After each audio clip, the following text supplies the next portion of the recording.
사도신경으로 우리의 신앙을 고백하며 새벽 예배 하나님께 올려드리겠습니다. 전능하사 천지를 만드신 하나님 아버지를 내가 믿사오며 그 외아들 우리 주 예수 그리스도를 믿사오니 이는 성령으로 잉태하사 동정녀 마리아에게 나시고 본디오 빌라도에게 고난을 받으사 십자가에 못 박혀 죽으시고 장사한 지 사흘 만에 죽은 자 가운데서 다시 살아나시며 하늘에 오르사 전능하신 하나님 우편에 앉아 계시다가 저리로서 산자와 죽은 자를 심판하러 오시리라. 성령을 믿사오며 거룩한 공예와 성도가 서로 교통하는 것과 죄를 사하여 주시는 것과 몸이 다시 사는 것과 영원히 사는 것을 믿사옵나이다. 아멘.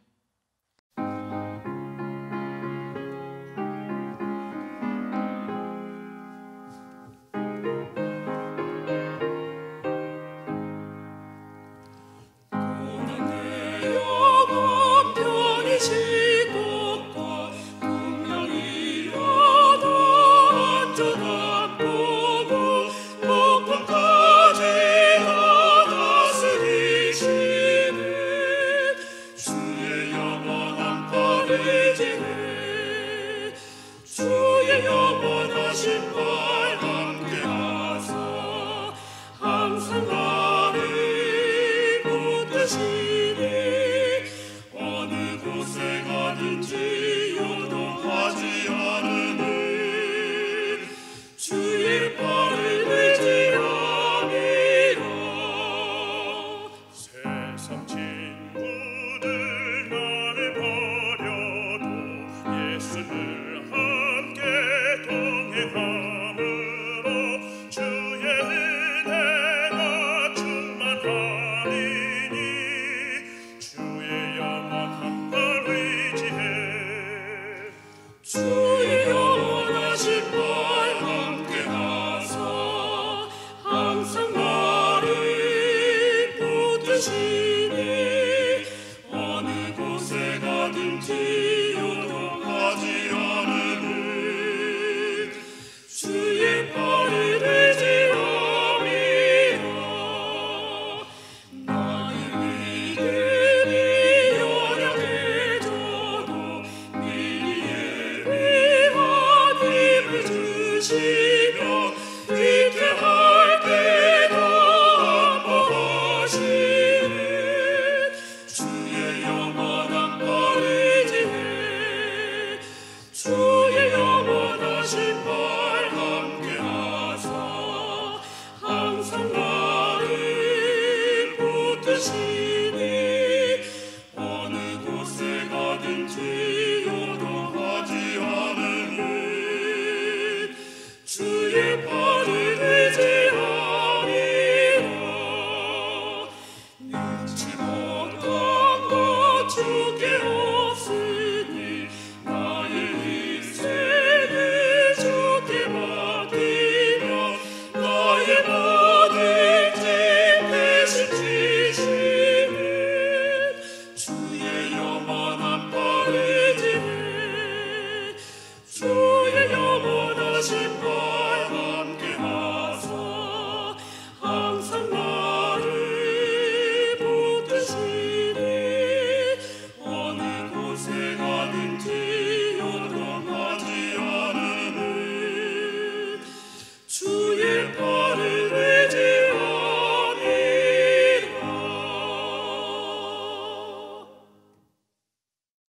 이 시간 우리에게 주시는 하나님 말씀은 사사기 8장 22절부터 35절까지의 말씀입니다.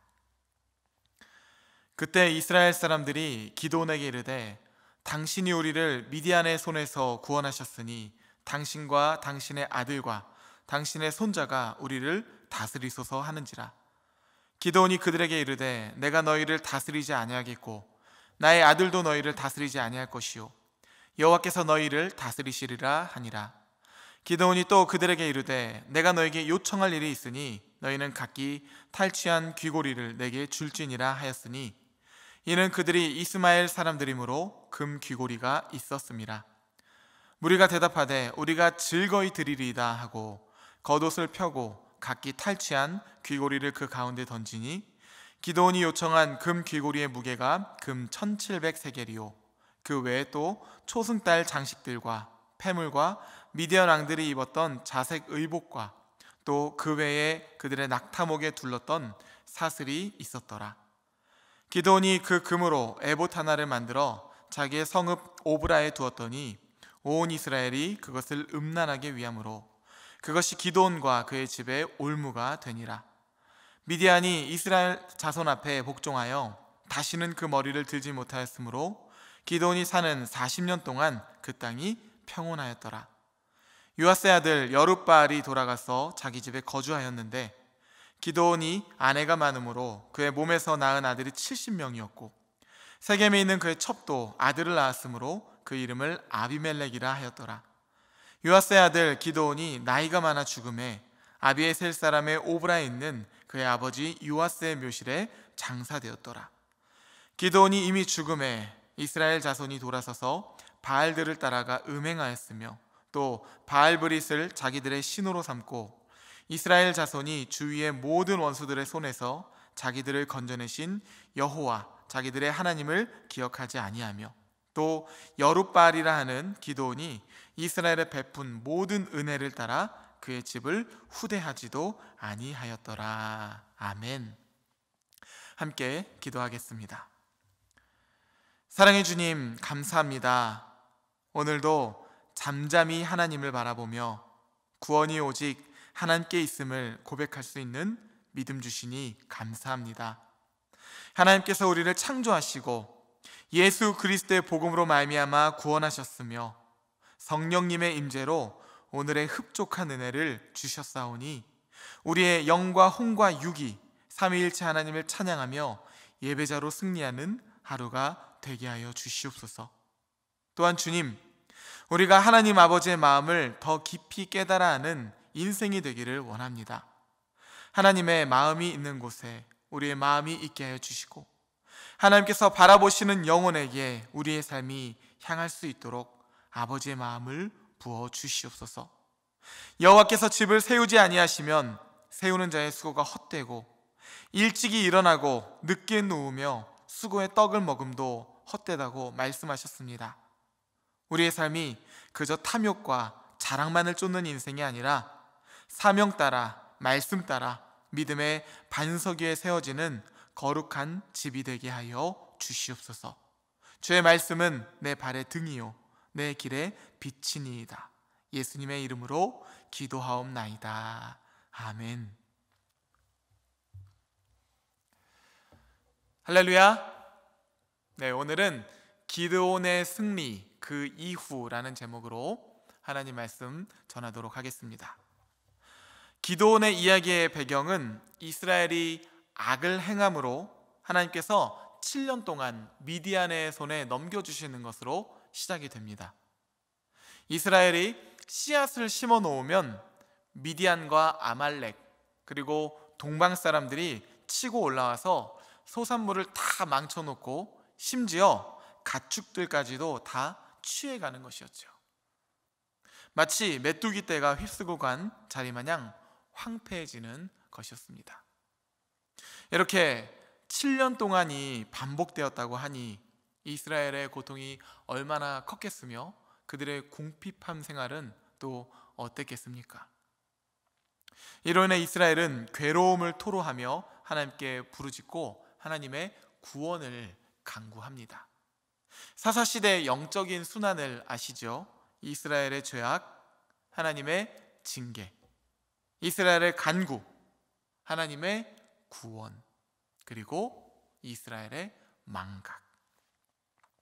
이제 이쯤 되면 예상되는 것이 바로 하나님께서 그들을 긍휼히 여기셔서 사사를 세우시는 장면이 나타날 법합니다. 기존의 경험에 의하면 말이죠. 그런데 여기서는 조금 지체되는 상황이 벌어지면서 이전과는 다른 하나의 또 다른 과정이 삽입되어 있습니다. 하나님께서 한 선지자를 보내셔서 이스라엘을 구하기는커녕 오히려 야단치시는 장면인데요, 사사 한 사람이 지나갈 때마다 하나님의 인내심에 경종이 울리기 시작한다는 점을 우리는 느낄 수 있어야 합니다. 하나님께서는 한 선지자를 통해서 절망 가운데 있던 이스라엘 백성, 너희가 어떻게 출애굽을 했고 어떻게 40년의 광야 생활을 지나왔으며 또 어떻게 가나안 땅을 차지하게 되었는지, 이 모든 구원의 주체가 누구인지를 물으시며 그들을 야단치시는 것이죠. 그런 후에야 하나님께서 사자를 기드온에게 보내셔서 이 어려움을 해결할 사사로 부르시는 것입니다. 기드온이라는 이름 속에는 앞으로 이스라엘 백성들의 삶이 어떠해야 하는지가 나타나 있고 하나님의 소망이 담겨 있습니다. 기드온은 베어 쓰러트리다, 벌목하는 사람이라는 뜻입니다. 무엇을 베어뜨리고 무엇을 벌목할까요? 가나안 땅의 모든 우상이죠. 바알과 아세라의 신전, 그들의 이념, 삶의 방식, 가치관, 이 모든 것들을 철저하게 무너뜨리고 진멸하는 사명이 그의 이름 속에 담겨 있는 것입니다. 이제 그의 이름에 걸맞게 우상들을 완전히 찍어내므로 율법 속에 주어진 하나님의 뜻을 이루어낼 것인가, 여기에 역사의 갈림길이 주어져 있는 것이죠. 기드온은 부르심을 받는 즉시 몇몇 친구들의 도움을 받아 바알의 제단을 뒤엎고 신성이 여겨지던 아세라상을 찍어버립니다. 이 사건을 계기로 여룻바알, 바알과 더불어 논쟁하는 자라는 별명을 얻기도 하게 되죠. 이후 소명을 받은 기드온은 미디안과의 전쟁을 위해서 군사를 모집했는데 여기에 정말 많은 무리가 모여들게 됩니다.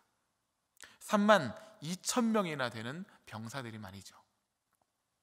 그러나 하나님께서는 거룩한 전쟁의 이념을 기드온에게 일깨워 주십니다. 거룩한 전쟁에 나서는 자는 오직 하나님을 향한 믿음만이 요구될 뿐이다. 이들이 모인 숫자가 더 중요한 것이 아니라 바로 여호와를 향한 확신과 신뢰가 중요하다는 것. 그렇게 몇 번의 테스트를 통해서 3만 2천 명의 숫자는 300명의 숫자로 순식간에 줄어들게 되고, 그렇게 기드온과 300용사라는 군대가 만들어지게 되는 것이죠. 알곡과 쭉정이가 나뉜 결과물입니다. 또한 하나님은 이스라엘이 스스로 자랑을 하여 내 손이 나를 구원하였다라고 이후에 교만한 생각을 하게 될까봐 이러한 과정을 통해 하나님의 구원을 강력히 보여주시는 것입니다. 그렇게 기드온과 300용사는 미디안의 13만 5천 명이나 되는 군대와 전쟁을 하게 됩니다. 결과는 여러분들도 잘 아시듯이 대승리죠. 이스라엘이 하나님의 방법으로 하나님의 열매를 거두게 되었습니다. 오늘 본문은 그 이후의 이야기를 다루고 있습니다. 사사기 8장 22절 말씀. 그때 이스라엘 사람들이 기드온에게 이르되 당신이 우리를 미디안의 손에서 구원하셨으니 당신과 당신의 아들과 당신의 손자가 우리를 다스리소서 하는지라. 물론 전쟁을 이끄는 리더가 기드온이었기 때문에 승리감에 취한 이스라엘 백성들은 이러한 요청을 충분히 했을 법도 합니다. 그런데 그들의 표현에 무언가 핀트가 엇나가고 있음을 감지하게 되죠. 그때 이스라엘 사람들이 기드온에게 이르되 당신이 우리를 미디안의 손에서 구원하였으니. 이 전쟁을 승리로 이끈 것, 이스라엘을 미디안으로부터 구원한 주체를 지금 기드온이라고 고백을 하고 있습니다.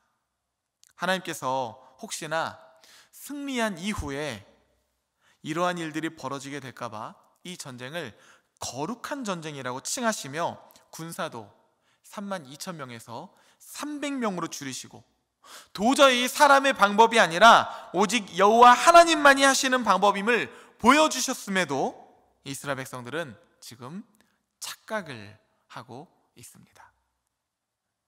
이러한 모습은 눈에 보이는 것에만 쉽게 현혹되어 살아가는 우리의 모습 속에서도 종종 발견되는 모습입니다. 하나님이 구원자라고 고백하면서도 정작 소망을 재물에서 찾는 이 시대의 그리스도인의 모습도 크게 다를 바가 없는 모습이죠. 여러분도 한번 잠잠히 생각해 보십시오. 내가 통장에 잔고를 떠올려 볼 때 마음이 든든한지, 아니면 하나님을 생각할 때 마음이 더 든든한지 말이죠. 그래도 다행인 것은 이어지는 기드온의 대답 때문입니다. 8장 32절, 기드온이 그들에게 이르되 내가 너희를 다스리지 아니하겠고 나의 아들도 너희를 다스리지 아니할 것이요 여호와께서 너희를 다스리시리라 하니라. 기드온이 구원의 주체, 승리의 주체를 정정해 주며 하나님께서 왕이 되시어 우리를 다스려 주실 것이다 라고 선포하고 있는 것이죠. 이제 이스라엘은 기드온의 고백처럼 하나님을 왕으로 고백하며 하나님께서 주신 승리의 삶, 거룩한 삶을 이어나가면 되는 것이었습니다. 그런데 좋지 않은 예감은 왜 틀리지가 않는 것일까요? 기드온이 말은 그렇게 했지만 정작 엉뚱한 행동들을 하기 시작합니다. 먼저 이스라엘 백성들에게 요청할 것이 있다고 말을 하는데요, 이 구절은 제가 3번역으로 읽어보겠습니다. 기드온은 말을 계속하였다. 여러분에게 한 가지 청이 있습니다. 각 사람이 얻은 전리품 가운데서 귀고리 하나씩을 나에게 주십시오. 미디안 군은 이스마엘 사람이므로 모두 금 귀고리를 달고 있었다. 이스라엘 백성들은 기드온의 청에 기쁨으로 화답을 합니다. 기꺼이 드리겠습니다. 그렇게 모아진 금 귀고리의 무게가 금 1700세겔이나 되었다라고 성경은 기록하고 있는데요, 그 밖에도 초승달 모양의 장식품과 폐물들, 미디안 왕들이 입었던 자주색 옷과 낙타목에 둘렀던 사슬도 있었습니다. 기드온은 그것들을 가지고 에봇 하나를 만들어 자신이 사는 성읍 오브라에 두게 됩니다.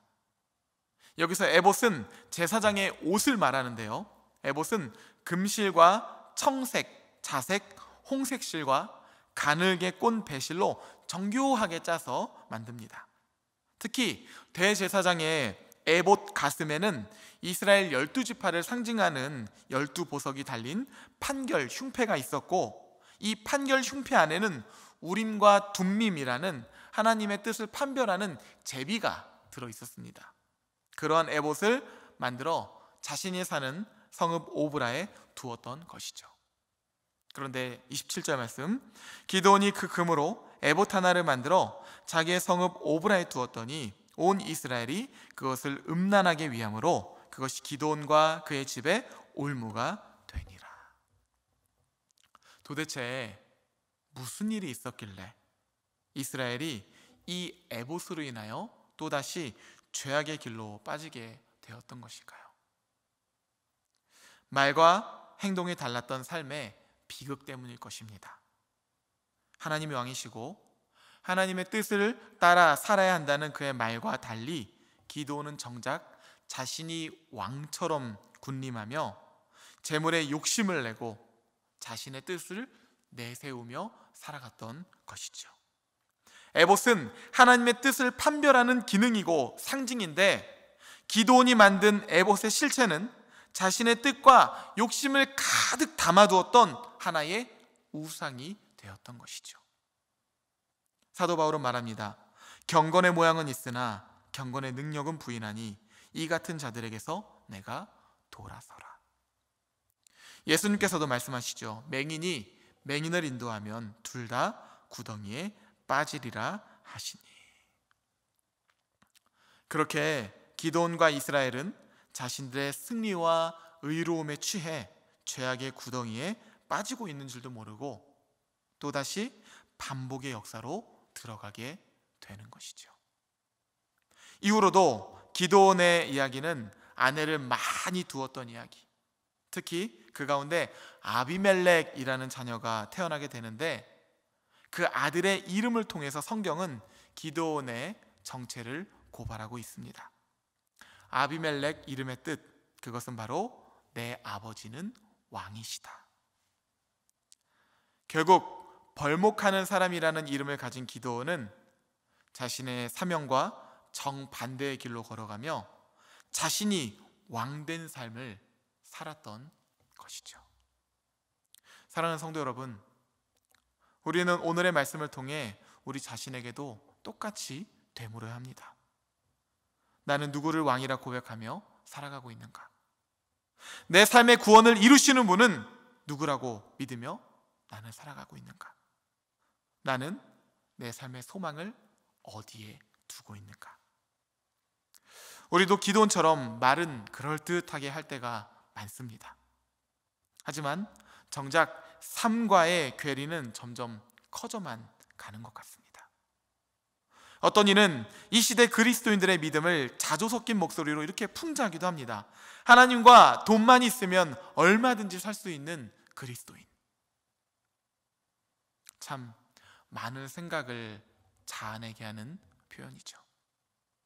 부정할 수 없는 이 시대 교회의 현주소이기도 합니다.